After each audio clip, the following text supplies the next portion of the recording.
नमस्कार, मैं शिल्पा पाठक स्वागत करती हूँ आप सभी का सिटी न्यूज के डिजिटल प्लेटफॉर्म में। खबरें देखेंगे विस्तार से पहले एक नजर अब तक की सुर्खियों पर। बिष्टुपुर से जीआईडी स्पोर्ट्स कॉम्प्लेक्स में ब्लाइंड फुटबॉल जोनल चैंपियनशिप का किया गया विधिवत उद्घाटन। करीब 3 वर्ष तक चली टाटा मोटर्स के कर्मचारी गणेश बेहरा को किया गया बाइज्जत बरी। और आदित्यपुर नगर निगम कार्यालय के समीप पूर्व पार्षदों ने निवर्तमान पार्षद रंजन सिंह के नेतृत्व में शुरू किया आमरण अनशन। बिष्टुपुर से जीआईडी स्पोर्ट्स कॉम्प्लेक्स के प्रांगण में 3 दिवसीय मेंस और women's blind football zonal championship का विधिवत उद्घाटन किया गया।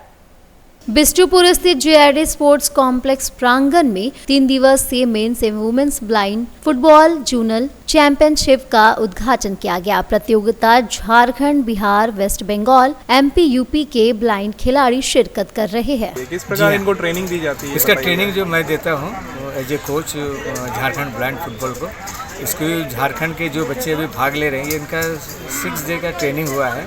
मगर ट्रेनिंग होने का कारण ये था कि हमारे पास जो साइड बोर्ड होता है, जो बोर्ड लगा हुआ वो नहीं होने के कारण से हम अच्छा से प्रैक्टिस नहीं कर पाते हैं, क्योंकि अगर साइड बोर्ड नहीं रहेगा तो वो प्लेयर इंजरी हो जाएंगे, बाहर आ जाएंगे। और ये एक अच्छी चीज़ है कि इस टूर्नामेंट के जरिए सिलेक्शन ट्रायल है। जो टीम चाइना जाएगी, इंडिया टीम बॉयज़ और गर्ल्स टीम जाएगी, ये साउथ जापान, ये दोनों टीम जाएगी, इंडिया टीम से रिप्रेजेंट करेंगे। आज इसका सिलेक्शन चल रहा है और हम आशा रखते हैं कि इस बार झारखंड के 2 प्लेयर की संभावना है आने का। तो समाज में इस तरह का जो लोग हैं उनका आगे बढ़ना, उसका विकास होना बाधित होता है। तो हम जितने महान अनुभव आज इधर जुड़े हैं, मैं सभी को तहे दिल से बहुत बहुत शुक्रिया अदा करती हूँ। और डायरेक्टर बेहरा साहब वो तो जानते हैं, जितने साल से इधर हो रहा, हर साल मैं उनके इधर अब बोलिए अतिथि बोलिए चाहे इनका व्यवस्थापक बोलिए, एक साथ मैं जुड़ी रहती हूँ। आशा करती हूँ बहुत अच्छा से आज का ये जो टूर्नामेंट है 3 तारीख को ख़त्म होगा और बहुत ही एक ऊंचाई पर हर स्टेज जितना आए वो अपना नाम रोशन करेगा।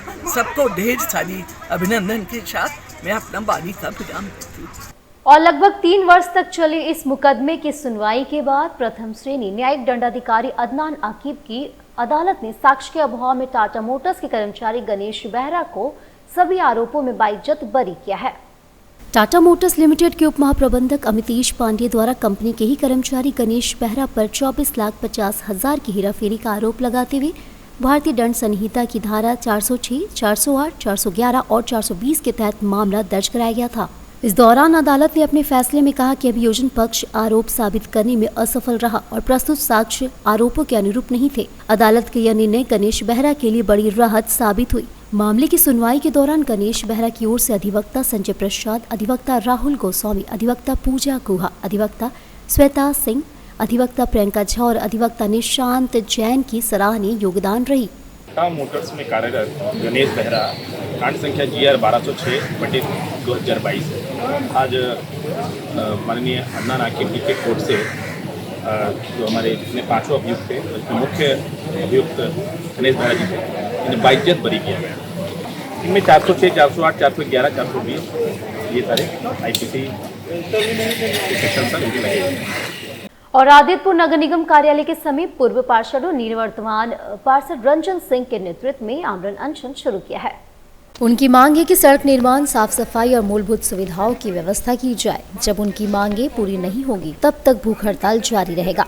आदित्यपुर नगर निगम क्षेत्र के विभिन्न वार्ड में हाल ही में कुछ विकास योजनाओं का शिलान्यास हुआ है, जिसमें पूर्व पार्षद भी शामिल हुए थे। अब देखना यह है कि प्रशासन उनकी मांगों पर कितनी जल्दी कार्रवाई करता है। कुछ लोगों का मानना है कि नगर निकाय चुनाव नजदीक होने के कारण यह भूख हड़ताल की जा रही है। फिलहाल विभिन्न वार्डों से पार्षदों का जुटान होने लगा है। अंधेरा में कचरे का अंबार और डेंगू मलेरिया का जनता को उपहार, ये नहीं चलेगा, ये कभी नहीं चलेगा। और आपका जो विजिलेंस टीम है वो वसूली भाई है, वसूली भाई।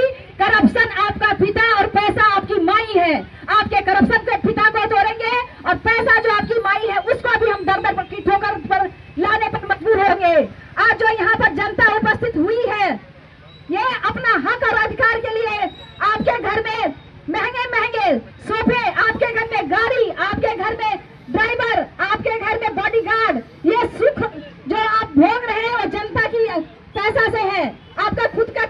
कुछ भी नहीं है, कुछ नहीं है। आप सिर्फ एक सेवक बनकर जनता का काम कीजिए, अन्यथा आपको नगर निगम से निकलना मुश्किल हो जाएगा। ये तानाशाही, ये गुंडागर्दी, ये आप एक पिता और मां ने अपने बेटे सूरज कर का मौत का सीबीआई जांच की मांग की है। पिता और मां ने कहा कि मेरे बेटे का एक्सीडेंट नहीं बल्कि उसकी हत्या की गई है। पीड़ित पिता विनोद कर, मां संगीता कर ने कहा कि 15 सितंबर को सुंदरनगर थाना क्षेत्र के कलियाबेड़ा मुख्य सड़क पर रात 9 बजे एक्सीडेंट का सूचना मुझे मिला था, लेकिन मुझे पूरा विश्वास है कि मेरे बेटे सूरज कर का एक्सीडेंट नहीं बल्कि उसकी हत्या की गई और एक्सीडेंट का रूप दिया गया। प्रशासन सही जांच करे। हमने कई लोगों के नाम लिखित रूप से सुंदरनगर थाना में दिया। हम लोग चाहते हैं कि मेरे बेटे को उचित जांच की न्याय मिले, लेकिन पुलिस धीमी गति से कार्य कर रही है और जो तेजी से जांच होनी चाहिए। को अपने आप न्याय मिलना चाहिए था। हम जिसका नाम बोले हुए थे, थाना में एफआईआर भी उनका नाम से लिखे हुए थे, मगर उसका कोई नहीं भी होता तो सीबीआई जांच होनी चाहिए, पूरा फुल सीबीआई जांच करने में चाहिए। हमसे जितना दूर तक हो सकता हम अपने आप, हर बार बड़ा बाबू बोलता है कोई जानकारी है तो तुम्हें बताओ। हम जानकारी देते तो हम थाना में बैठे रहते, हम क्यों जानकारी देंगे? उनका काम है छानबीन करने का। हम जिनका नाम बोले उनको भी अभी तक कोई पकड़े नहीं। अभी तक हर बार का कोई तरीका नहीं होता कि हम जाएंगे एकदम, और 1.5 महीना हो गया कोई एकदम नहीं हुआ, कोई छानबीन अभी तक नहीं हुआ। जब भी जाते तब अपना देखिए हम इसका नाम से कॉल डिटेक्ट निकाले कर रहे बोल के। किस थाना में गए थे? सुंदरनगर थाना में। जब भी जाते तब 1 घंटा 2-4 घंटा बैठते, तब उनके बाद बातचीत होता, तब बोलते तुम्हारा लड़का एक्सीडेंट हुआ होगा। हम जानते कि मेरे लड़का का एक्सीडेंट नहीं हुआ, मर्डर हुआ होगा। गाड़ी में कोई खरोच नहीं, बदन में कोई खरोच नहीं, लीवर फटना, सर फटना, ये तो जरूर मर्डर का केस है। एक बदन में एक छाल भी नहीं होता, गाड़ी स्कूटी में भी कुछ नहीं हुआ, ये मर्डर ही की घटना है। कोई जितना भी दबाने से हम नहीं बोल सकते कि मर्डर हुआ तो मर्डर ही हुआ। जब भी जाते तब बोलते नहीं तुम्हारा लड़का मर्डर नहीं हुआ, 10 मिनट 2 मिनट में कोई मर्डर होता, चाहे तो 2 मिनट में मर्डर हो सकता, 1 मिनट में हो सकता। पतला दुबला लड़का था, उसको तो मार के उसको मर्डर किया है। एसपी ऑफिस में भी हम रिपोर्ट लिखाए थे, जाके सुंदरनगर थाना में लिखा है। सुंदरनगर थाना में तो 3 दिन 4 दिन के बाद में जाते, कोई एक्शन नहीं हो रहा अभी तक। आप क्या चाहते हैं? हम चाहते कि मेरे लड़का का न्याय चाहते हैं और कुछ नहीं चाहते। हमारा लड़का जो किया है सजा, उसका सजा तो मिलना चाहिए और वो हकनाक मिलेगा। मेरे लड़का को कोई मर्डर ही हुआ होगा, कोई एक्सीडेंट का केस नहीं है। जितना ही थाना वाला दबाए या कोई भी दबाने की चेष्टा करेगा, मगर ये लड़का मेरा मर्डर हुआ है। कहाँ पर हुआ था घटना? कालियाबेड़ा के पास हुआ है, वहाँ जहाँ अंधेरा पूरा रहता है वहीं पर हुआ। चाहे तो 2 मिनट में मर्डर हुआ, मगर मर्डर ही हुआ है, कोई एक्सीडेंट का घटना नहीं है। देखिए अभी तक हम लोग मेरा लड़का को न्याय नहीं मिल रहा है। न्याय हम लोग को चाहिए। अभी तो कुछ केस तो आगे नहीं बढ़ रहा है, तो इसे में कैसे होगा? न्याय नहीं अभी तक मिल रहा है तो कैसे होगा? कुछ काम नहीं कर रहे हैं पुलिस लोग। बड़ा बाबू भी वैसा बोल रहा है नहीं एक्सीडेंट हुआ है बोल के। एक्सीडेंट तो नहीं हुआ है, भला मर्डर ही हुआ है। आगे सीबीआई जांच करिए, वो वाला आगे बढ़ाइएगा तो होगा ना। कुछ नहीं करने से कैसे होगा? आप लोग सब करिएगा। सरायकेला जिला मुख्यालय में आदिवासी पारंपरिक स्वशासन व्यवस्था के नेतृत्व में हुआ विशाल जन आक्रोश रैली। राष्ट्रपति के नाम सौंपा गया ज्ञापन।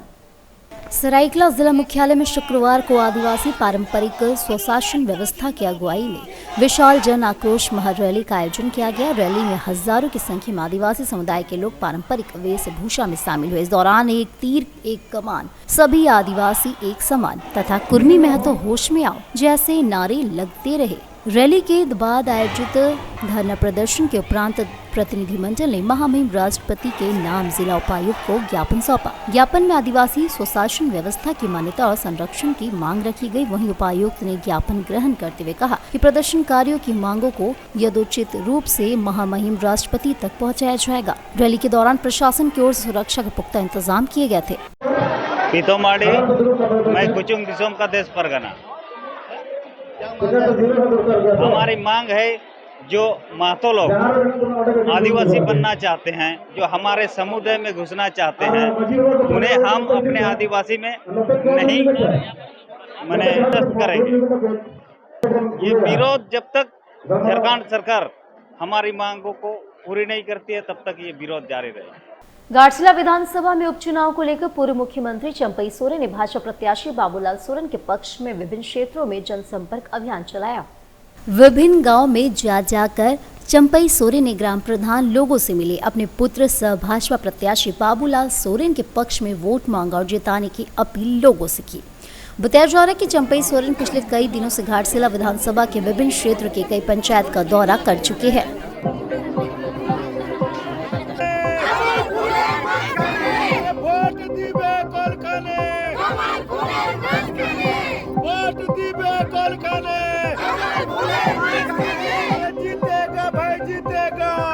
और नो एंट्री विवाद को लेकर पिछले कई दिनों से चाईबासा अशांत है। पर्दे के पीछे से भूमिका निभाने वाले लोग अपने फायदे के हिसाब किताब बैठा रहे हैं। वहीं फ्रंट फुट पर आकर आंदोलन करने वाले जेल की हवा खा रहे हैं। इस मामले में भारी वाहनों के लिए फिर से नो एंट्री लागू करने को लेकर जो दलील दी जा रही है वह अब भी सवाल के घेरे में खड़ा है। आंदोलन करने वाले लोगों का कहना है कि नो एंट्री लागू नहीं होने के कारण सड़क दुर्घटनाओं की संख्या बढ़ गई है। लोग अपनी जान गंवा रहे हैं। बीते एक साल में 155 लोगों की मौत सड़क हादसे के कारण हो गई है, जबकि जिला जनसंपर्क कार्यालय द्वारा सड़क दुर्घटना को लेकर जो आधिकारिक आंकड़े जारी किए गए हैं वह कुछ और ही दास्तां बयां कर रही है। जिला प्रशासन की ओर से जारी आंकड़े के मुताबिक जनवरी 2024 से अक्टूबर 2025 तक सड़क दुर्घटना में कुल 76 लोगों की मौत हुई है। ऐसे में सवाल उठता है कि आंदोलन करने वालों के पास 155 मौत का आंकड़ा कहां से आया, या फिर ग्रामीणों को गुमराह करने के लिए उन्हें यह आंकड़ा बताया गया। जिला प्रशासन का कहना है कि दिसंबर 2024 से पहले Chaibasa Hatgamharia national highway 75E पर और चाईबासा बाईपास सड़क पर नो एंट्री लागू था। वाहनों के खड़ा रहने से हो रही परेशानी की शिकायत मिलने के बाद इसमें संशोधन किया गया। दिन में भारी वाहनों के खड़ा रहने पर रोक लगा दी गई। जिला प्रशासन द्वारा दिए गए आंकड़े के मुताबिक हाटगम्हरिया, झीकपानी, टोंटो और मुफस्सिल थाना क्षेत्र में 2024 में जनवरी से दिसंबर तक 23 लोगों की और जनवरी से जुलाई 2025 तक 15 लोगों की जान गई है। चाईबासा जमशेदपुर मार्ग पर कुजू से बाईपास चौक के बीच NH22 और पर 2024 में 6 और 2025 में 2 लोगों की मौत हुई है। वहीं गीतीलिपि पंच चौक से बाईपास चौक 2024 में 5 और 2025 में 2 लोगों की मौत हुई। वहीं गीतीलिपि चौक से बाईपास चौक तक 2024 में 5 और 2025 में 2 लोगों की मौत हुई है। जिला प्रशासन का कहना है कि 155 मौत का आंकड़ा भ्रामक है। यहाँ फिर वही सवाल उठता है कि ऐसा भ्रामक आंकड़ा ग्रामीणों को किसने बताया और समझाया, इसके पीछे की मंशा क्या है। जिला प्रशासन का कहना है कि चाईबासा के पास करीब 14 किलोमीटर का रिंग रोड का प्रस्ताव तैयार किया गया है। इसके बनने से भारी वाहनों के शहर में प्रवेश करने की जरूरत नहीं पड़ेगी। इससे सड़क दुर्घटनाओं में भी और कमी आएगी, लेकिन इससे बनाने में विरोध किया जा रहा है, बाधा उत्पन्न की जा रही है, जबकि रिंग रोड सुरक्षा यातायात सुधार दोनों के लिए फायदेमंद है। मानगो संकोसाई के रहने वाले ऑटो चालक के साथ 3 युवकों ने मोबाइल छीन लिया। वहीं ऑटो चालक ने मामले की जानकारी पत्रकार को दिया। बताया कि साक्षी में वह खड़ा था। वहीं पर स्प्लेंडर बाइक से आकर 3 युवकों ने उनसे मोबाइल छीन लिया और फरार हो गए, जिसको लेकर ऑटो चालक ने साक्षी में मामला दर्ज करवाया। आपका मेरा नाम अरुण गो, कहाँ रहते हैं? संकोसाई डिंगना रोड में 5 नंबर। क्या करते हैं आप? ऑटो चलाते हैं। ऑटो चलाते हैं। क्या हादसा हुआ आपके साथ? मेरा गाड़ी तेल खत्म हो गया था, हमको तेल लाना, तेल लेके जवाब पैदल किसी फोन आया तो हमको नंबर लगाना था। तो 3 लड़का बाइक था, अचानक मेरा मोबाइल हाथ से छीन के भाग गया। तो बाइक में था, तो पीछा किए तो हमसे आगे चल गया, लेकर भाग गया। मोबाइल कौन कंपनी का था? सैमसंग का। कितना का था मोबाइल? 19,000 रुपया। फिर क्या किए आप? थाना गए हैं। थाना में सूचना दिए हैं और यहाँ पेट्रोलिंग पार्टी भी आया था। कोई बोले कि ऐसा लगा सर, थाना गए थे, थाना से बोले हमको। किस तरफ भागा वो लोग? सीधा भागा साक्षी की तरफ, बिष्टुपुर तरफ भागा। कितना लोग था? 3 लोग। क्या चीज़ में था? स्प्लेंडर में। स्प्लेंडर बाइक में था, लेकर भाग गया मोबाइल। पूर्वी सिंहभूम जिले में धान की फसल अच्छी हुई, लेकिन मोंधा चक्रवात से किसान को काफी नुकसान हुआ। मोंथा चक्रवात का असर पूर्वी सिंहभूम जिले के ग्रामीण इलाकों में काफी देखने को मिला। खेतों में लगे धान की फसल बर्बाद होने से किसान काफी चिंतित और परेशान है। किसानों ने कहा कि काफी अच्छा इस बार फसल हुआ था। किसानों ने कहा कि 2 दिन तक लगातार बारिश होने से खेतों में लगे धान की फसल काफी खराब हुई है। खेतों से फसल को काट कर सुखाया जा रहा है। खेतों में पानी भर जाने से धान की फसल नीचे से सड़ने लगी है। इस बार बहुत अच्छी धान की फसल हुई थी, हम लोग काफी खुश थे, लेकिन बारिश ने थोड़ा नुकसान पहुंचा दिया। समस्या ये है कि हम तो पहले जानकारी नहीं था जो पानी गिरेगा बोल के, तो धान काट दिए हैं। खेती किए थे तो धान काट दिए हैं। अभी पानी गिर गया, अभी बहुत नुकसान हो गया है मेरा। अच्छा, कितना एकड़ में किए थे आप लोग धान? हम तो 10 एकड़ किए थे। अच्छा, फसल कैसा हुआ? फसल तो अच्छा हुआ था, लेकिन पानी में आधा चल गया है। कितना नुकसान हुआ आप लोगों का? अभी तो जितना हम लोग खर्चा किए थे उतना भी हो नहीं पाएगा, उठा नहीं पाएंगे। ধান তো মানে ধান তো ভালোই হয়েছে তো, লেকিন এই বর্ষায় মানে ধানগুলা মানে কাটা হয়েছে আর 6 মাস তো মনে কর 3-4 দিন 5 দিন তো ধান তো বরবাদ হয়ে গেল এখন চাষে। তো এই ধানগুলা এখন খেতেলে উঠাবো কেমন করি? আচ্ছা, মানে ধান এখন মানে বৃষ্টিতে তো শুকছেই নাই, আর কি করে বাড়ি লেগবো? বিলে ধান বিলেই রয়ে যাচ্ছে বলো। তো ধানটা ভালো হয়েছে এবার? হ্যাঁ, ধান তো ভালো হয়েছে, তো ভালো ধানটা তো ওই তো বরবাদ হয়ে গেল বৃষ্টি হয়ে। হ্যাঁ, আর কি করি এখন ঘর লেগবো কি করি? মনে করো ওই ধানটা এখন গাছ হয়ে যাচ্ছে। কি দিক্কত আছে দাদু? আমাদের ধান তো ভালোই হয়েছে, আর এই জলটা হয়ে করে আমাদের কিষানদের মানে বড় অসুবিধা হয়েছে, ক্ষতি হয়েছে। ধানগুলো যেগুলো কাটে করে ফিরাইছি ওগুলো গাছ হয়ে গেছে। धान कैसा हुआ इस बार पूरा खेतों में आप लोगों का? धान ठीक हुआ, आप लोग खुश हैं? हाँ, तो हम लोग तो खुश है। और अब वक्त एक छोटे से ब्रेक का। ब्रेक के बाद अन्य खबरों को लेकर आपसे जुड़ते हैं। दांतों में झंझनाहट? सेंसोडाइन से पाएं झंझनाहट से सुरक्षा और स्वस्थ दांत। सेंसोडाइन का छोटा पैक सिर्फ 20 रुपए में।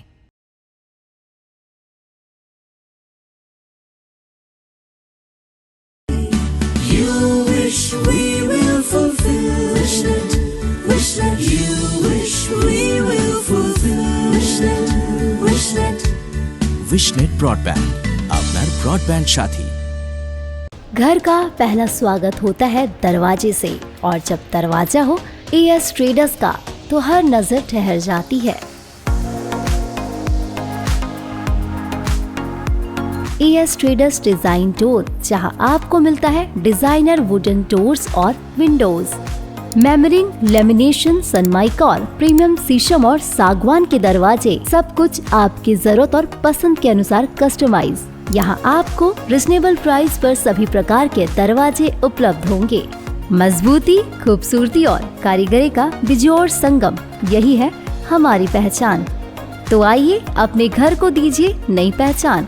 हमारा पता है AS traders, main road, Bhuiyadih, Lakdital, Jamshedpur.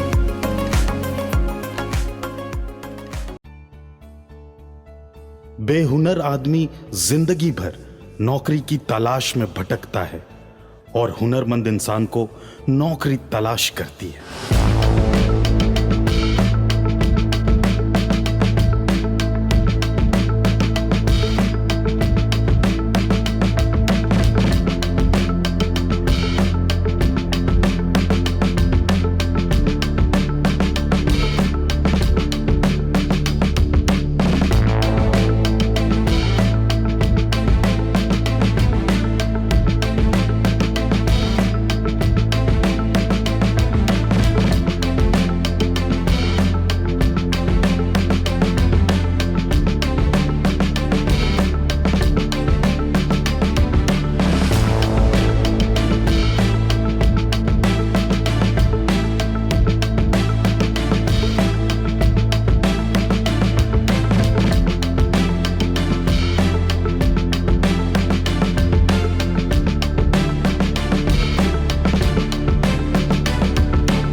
काम भी सिखाएंगे और नौकरी भी दिलाएंगे।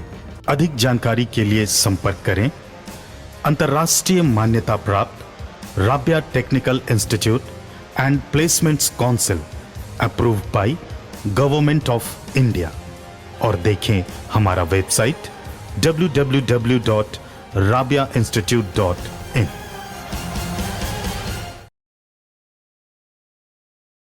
जमशेदपुर के युवाओं के लिए सुनहरा मौका। जी हाँ, अब imperial institute of technology private ITI port का पिछले गांव में खुल चुका है। जी हाँ, यहाँ पाए तकनीकी शिक्षा का बेहतरीन अवसर और बने आत्मनिर्भर। इंपीरियल ITI युवाओं के लिए तकनीकी प्रशिक्षण, सरकारी और निजी क्षेत्रों में नौकरी पाने का सुनहरा मौका। लड़कियों के लिए विशेष आकर्षक छूट और SC ST OBC छात्रों के लिए राज्य सरकार द्वारा छात्रवृत्ति, साथ ही साथ सुरक्षित और आरामदायक हॉस्टल की सुविधा भी उपलब्ध है। सीमित सीटें उपलब्ध है, तो जल्द से जल्द एडमिशन ले। अपने करियर को नई ऊंचाइयों पर ले जाने का यह मौका ना गवाए। हमारा पता है imperial institute of technology private ITI, पिछली पोर्ट का पूर्वी सिंहभूम। हमारा मोबाइल नंबर है 9931802123 और दूसरा नंबर है 6207618377।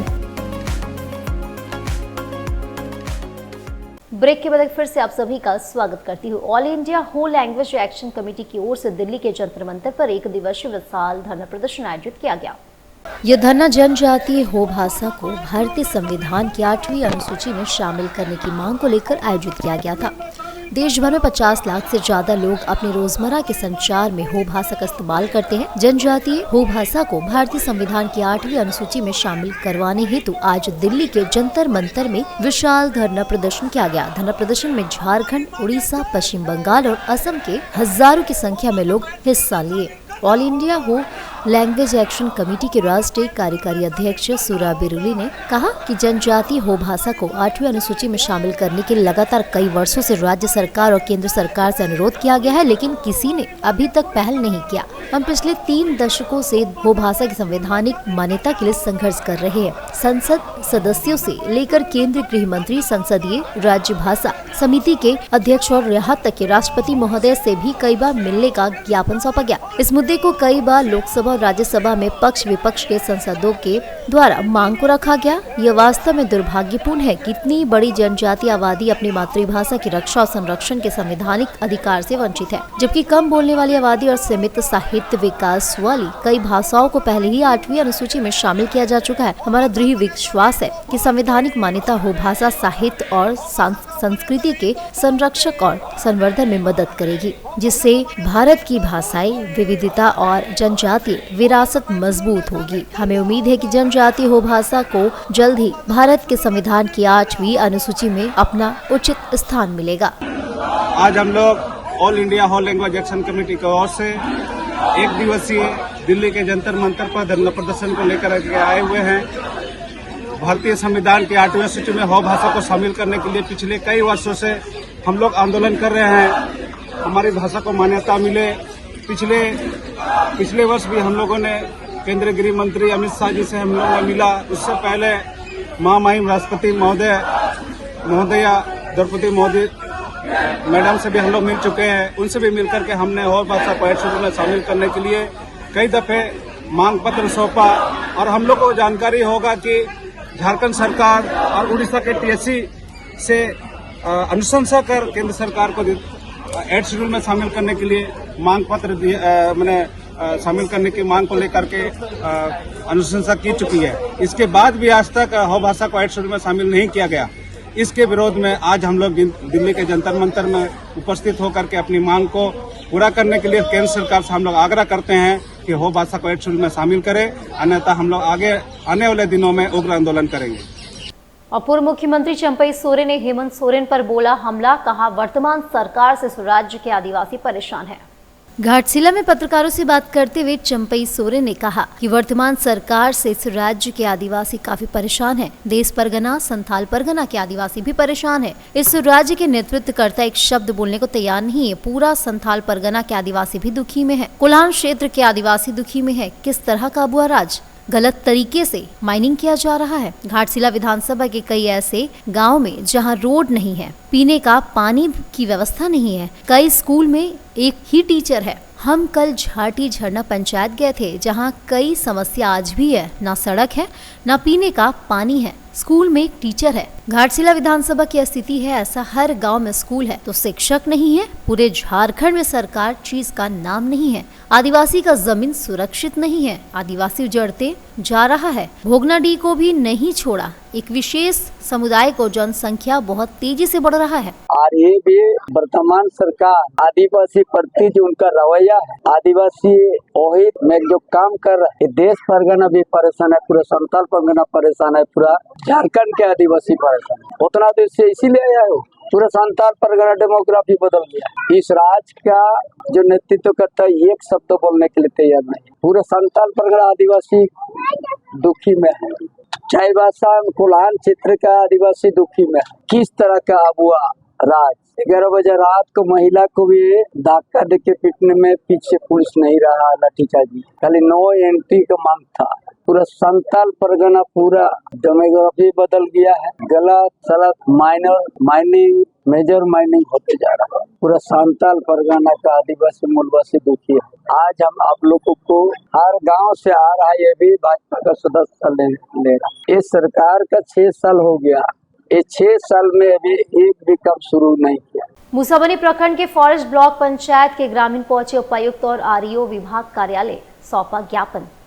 बताया जा रहा है कि तिगड़ी मोड़ से बंकाई तोपता तक 10 किलोमीटर सड़क निर्माण ग्रामीण विकास विभाग से हो रहा है। वहीं 10 किलोमीटर तक 5 बड़े पुलिया की अत्यंत जरूरत है, जिसको लेकर ग्रामीणों ने आज उपायुक्त और आयु से विभाग को 5 पुलिया जल्द से जल्द बनाने की मांग की है। साथ ही ग्रामीणों ने यह भी कहा कि 5 पुलिया का निर्माण नहीं होता तो घाटशिला विधानसभा में हो रहे उपचुनाव में हम लोग वोट नहीं डालेंगे, वोट का बहिष्कार करेंगे। बता दें कि पिछले 14 तारीख से ग्रामीण 5 बड़े पुलिया की मांग को लेकर आंदोलन कर रहे हैं। ग्रामीणों ने कहा कि पुलिया नहीं रहने से बरसात के समय काफी दिक्कतों का सामना हम लोगों को करना पड़ता है। बच्चों को स्कूल जाने में दिक्कत होती है, साथ ही गर्भवती महिलाओं को अस्पताल पहुँचाने में काफी दिक्कत होती है। इसलिए 5 बड़े पुलिया का निर्माण जल्द से जल्द किया जाए।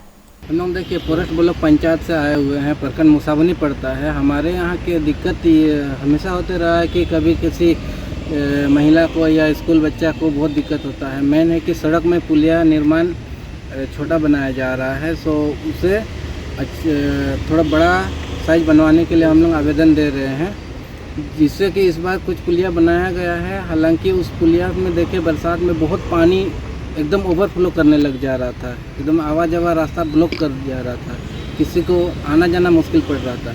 इसीलिए अभी हम लोग डीसी साहब के पास भी गए थे, वहाँ भी आवेदन दिए हैं और अभी आए हुए हैं आरईओ ऑफिस में। यहाँ हम लोग भी आवेदन देंगे, सर से मिलेंगे और हमारे जो वहाँ के ग्रामीण लोग हैं सभी आए हुए हैं और उन सब विषय में बात करने के लिए कि जो 5 पुलिया का निर्माण का मांग है ये हमारे पूरा करें और अन्यथा हम लोग वोट को बहिष्कार करने का निर्णय लेने का फैसला लिए हैं। क्या ऐसा निर्णय क्यों लिया आप लोगों ने? देखिए वहाँ के हम सभी ग्रामीण बहुत सुदूर क्षेत्र से बिलोंग करते हैं, तो रोड नहीं ठीक होने के कारण से दिक्कत बहुत सारे आती है, जो कहने के लिए शायद शब्द कम पड़ जाए। इतने सारी समस्या हो जाती है, किसी का स्कूल नहीं जाना आना होता है, किसी स्वास्थ्य को लेकर के उसे हॉस्पिटल पहुँचाना मुश्किल हो जाता है, या कोई बाज़ार कहीं जाना चाहता है वो भी नहीं हो पाता है। अन्य बहुत सारी समस्याएं हैं जो हम लोग झेलते हुए आए हैं। देखिए सर, हम लोग का जो दिगड़ी चौक से बंकाई कोतपा तक पुलिया रोड बन रहा है, तो उसमें पुलिया ऐसे तो छोटा छोटा पुलिया बना रहा है। इसमें पानी से बरसात का समय में पानी से ढक जाता है और आर पार करने में हम लोग का दिक्कत होता है, क्योंकि स्कूल बच्चा भी दिक्कत होता है, स्कूल भी नहीं जा पा रहा है और पेशेंट रोगी सब भी माने हॉस्पिटल ले जाने में थोड़ा दिक्कत हो रहा है और डेली वाला सब भी वहीं माने दिक्कत होता है और 2-3 दिन पानी माने पुलिया के ऊपर से जाता है, तो हम लोग कैसे हॉस्पिटल पहुंचाएंगे। हम लोग का मामला ये है कि जो दिगड़ी मोड़ से बंकाई कोतपा तक रोड बन रहा है, उसमें 5 नदी है। 5 नदी में पुलिया छोटा छोटा है। बारिश के टाइम जो बाढ़ आता है तो पुलिया को पूरा पानी से ढाँप देता है, तो हम लोग को आने जाने में बहुत तकलीफ हो रहा है। इसलिए डीसी साहब के पास हम लोग गए थे, डीसी साहब से बात हुआ। अभी हम लोग एरिया ऑफिस में आ चुका है और उससे मिलेंगे और आवेदन उसको वो देंगे और उससे बात करके क्या करेंगे। अगर ये वाला हम लोग का क्लियर नहीं होगा तब तो हम लोग वोट को बहिष्कार करेंगे। जब ये वाला हम लोग का जो वोट के पहले से हम लोग का पूरा क्लियर हो जाएगा तो हम लोग वोट बहिष्कार नहीं करेंगे और नहीं तो हम लोग वोट बहिष्कार कर देंगे। बस इतना ही कहकर मैं समाप्त करता हूँ। और एमएनएनसी ने किया कार्रवाई। इंटेक बेल स्थित शर्मा रिवर्स व्यू कॉम्प्लेक्स के गंदे पानी को निकासी पर रोक, लोगों ने लिया राहत की सांस। मानगो नगर निगम ने पूर्व में मिली शिकायत के आलोक में इंटेक बेल स्थित शर्मा रिवर व्यू कॉम्प्लेक्स के गंदे पानी की निकासी पर रोक लगा दिया है। आपको बता दें कि कॉम्प्लेक्स प्रबंधक के द्वारा फ्लैट के गंदे पानी को सड़कों पर निकासी किया गया, जिसके कारण लोगों को आवागमन में परेशानी का सामना करना पड़ रहा था।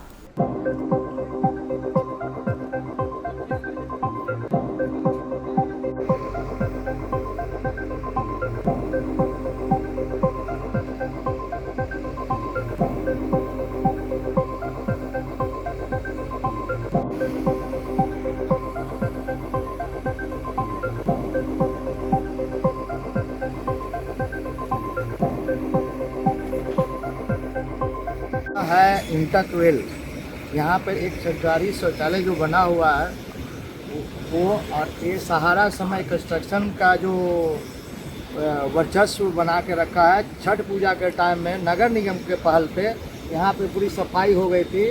उसके बाद उनको नोटिस करने के बाद ही फिर गंदी पानी खोल करके, जो कि इस संरेखा नदी में करीब डेली के डेली का हजारों की संख्या में आदमी नहाते धोआते हैं और अपना कुछ जो कपड़ा धोते हैं धोबी लोग, वहाँ पे भरण पोषण करते हैं। उसके बाद देखिए इसको रोड को ना बंद कर दिया गया, इतना तालाब बना दिया गया। ये नगर निगम का हम एक सराहनीय कार्य मानेंगे कि जो सारा समय कंस्ट्रक्शन पे उचित कार्रवाई करने की काम कर रही है। मैं तो यहाँ के ऊपर नगर उपायुक्त से क्या आग्रह करूँगा कि इस पर जल्द से जल्द कोई कानूनी ठोस कार्रवाई किया जाए। तो आज इसको तोड़ा गया है पूरा चैम्बर। आज ये देखिए नगर निगम के द्वारा आज भी फिर वही सराहनीय कार्य किया गया कि उनके पाइप को तोड़ा गया है, और अभी तक यह सहारा समय कंस्ट्रक्शन का एक भी स्टाफ नहीं आ रहे हैं। फ़ोन करने में फ़ोन नहीं उठा रहे। तो कार्रवाई की गई है नगर निगम के द्वारा। नगर निगम द्वारा बहुत सराहनीय कार्रवाई की गई। अपना नाम बता दीजिए। मैं जीतू सिंह परमार, समाज सेवी। इंटेक बेल के पीछे यहाँ पे जो हम लोग का सामुदायिक शौचालय है मानगो नगर निगम का, वहाँ पर पीछे समय कंस्ट्रक्शन के द्वारा एक जो फ्लैट बनाया गया है उसके द्वारा अपना वेस्टेज पानी पीछे छोड़ा जा रहा है, जिससे वहाँ पे पानी की बढ़ोतरी हो गई थी। उसके आलोक में वरीय पदाधिकारी द्वारा प्राप्त निर्देश के आलोक में इसे अभी जहाँ से जहाँ पानी निकासी की जा रही है उसको ब्लॉक किया गया है। पहले कभी इसके बारे में सूचना दिया आप लोगों ने? पूर्व में भी इन्हें नोटिस किया गया था और इनके द्वारा कार्रवाई नहीं की गई है। उसके आलोक में हम लोगों के द्वारा जुर्माना और पुनः नोटिस करने की प्रक्रिया की जाएगी। तो अभी फिलहाल जो है चैम्बर है उसको बंद किया जा रहा है? जी, अभी पूरा चैम्बर को बंद किया जा रहा है। मतलब दिक्कत काफ़ी हो रहा था यहाँ पर? जी, यहाँ पे पानी भर गया था, जिसके कारण स्थानीय लोग जो नदी में जा रहे थे उनको भी आने जाने में दिक्कत हो रहा था, परेशानी हो रहा था लोगों को। जी। ये किसके द्वारा किया गया है? ये इस समय कंस्ट्रक्शन का बिल्डिंग है जिसके द्वारा वो पानी का निकासी किया जा रहा है। तो आज इसको बंद कर रहे हैं आप लोग? जी। अगर पुनः अगर इस तरह का फिर से अगर होता है इस पर आवश्यक कार्रवाई की जाएगी। अपना नाम बता दीजिए पूरा। निशांत कुमार, मानगो नगर निगम नगर प्रबंधक।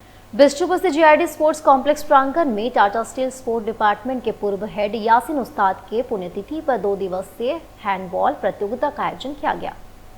बिष्टुपुर स्थित जीआईडी स्पोर्ट्स कॉम्प्लेक्स प्रांगण में टाटा स्टील स्पोर्ट्स डिपार्टमेंट के पूर्व हेड यासीन उस्ताद के पुण्यतिथि 2 दिवसीय हैंडबॉल प्रतियोगिता का आयोजन किया गया। प्रतियोगिता का आयोजन टाटा स्टील स्पोर्ट्स डिपार्टमेंट की ओर से किया गया। क्योंकि पूरे इंडिया में इनको लोग जानते थे, ये ऐसे इंसान थे कि जो टाटा स्टील के एम्प्लॉई रहते हुए अपना पूरा सैलरी बच्चों के पीछे लगा देते थे। जो भी टीम जाता था अपने पैसे से ले जाते थे नेशनल खिलाने के लिए।